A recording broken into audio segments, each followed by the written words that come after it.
ఏపీలో గత టీడీపీ నుంచి వైసీపీలోకి ఫిరాయించిన గన్నవరం ఎమ్మెల్యే వల్లభనేని వంశీని పాత పాపాలు వెంటాడుతున్నాయి. అప్పట్లో టీడీపీ నుంచి వైసీపీలోకి ఫిరాయించడం ఒక ఎత్తైతే గన్నవరం టీడీపీ ఆఫీస్ ధ్వంసం చేయించడం వంటి ఆరోపణలు ఎదుర్కొన్నారు.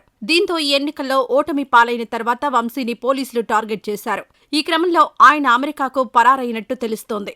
వైసీపీ హయాంలో అనేక అరాచకాలకు పాల్పడిన వంశీ 2023 ఫిబ్రవరి 20వ తేదీన ఏకంగా తనకు రాజకీయ జన్మనిచ్చిన అమ్మలాంటి తెలుగుదేశం పార్టీపైనే తన గూండాలతో దాడి చేయించి నిస్సిగ్గుగా ఆ దాడిని కూడా సమర్థించుకున్న తీరు రాష్ట్ర చరిత్రలో తెలుగు ప్రజలు మర్చిపోలేదు.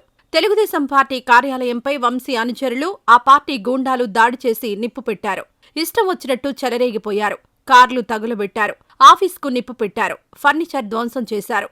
నాడు తెలుగుదేశం పార్టీ కార్యాలయంపై దాడి చేసిన వైసీపీ గూండాలపై కేసులు పెట్టాల్సిన పోలీసులు రివర్స్లో టీడీపీ నేతలు, కార్యకర్తలపైనే కేసులు నమోదు చేయడం అప్పటి అరాచక పాలనకు నిదర్శనం. టీడీపీ అధికార ప్రతినిధి పట్టాభిని అర్ధరాత్రి వరకు జీపులో వివిధ పోలీస్ స్టేషన్లకు తిప్పారు. ముప్పు తిప్పలు పెట్టారు. ఈ వరుస ఘటనలతో అప్పట్లో గన్నవరంలో భయానక వాతావరణం ఏర్పడింది. ఈ కేసులో A1 ముద్దాయిగా ఉన్న వంశీ తాను చేసిన పాపాలకు మూల్యం చెల్లించుకోబోతున్నారు. తమకు ఎదురే లేదని అడ్డగోలుగా అరాచకాలకు పాల్పడిన వంశీకి 2024 ఎన్నికల్లో ప్రజలు తగిన బుద్ధి చెప్పారు. ఓటు అనే ఆయుధంతో కర్రు కాల్చి వాత పెట్టారు. 5 ఏళ్ల పాటు అధికారాన్ని, హోదాని అనుభవించి ఓటమి తర్వాత నియోజకవర్గాన్ని గాలికొదిలేసి కేసుల భయంతో పారిపోయారు. వంశీని ఎలాగైనా పట్టుకోవాలని పోలీసులు తీవ్రంగా గాలిస్తున్నారు. ఎన్నికల ఫలితాల తర్వాత గన్నవరం వదిలి వెళ్లిపోయిన వల్లభనేని వంశీ కొన్నాళ్లు హైదరాబాద్లో కుటుంబంతో కలిసి తలదాచుకున్నారు. దీంతో హైదరాబాద్లోనూ పోలీస్ ప్రత్యేక బృందాలు తనను గాలిస్తుండగా వంశీ అమెరికాకు వెళ్లిపోయినట్లు తెలుస్తోంది. దీంతో అమెరికా వెళ్లి మరీ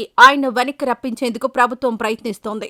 మరింత సమాచారం కొరకు మా ఛానల్ను సబ్స్క్రైబ్ చేయండి.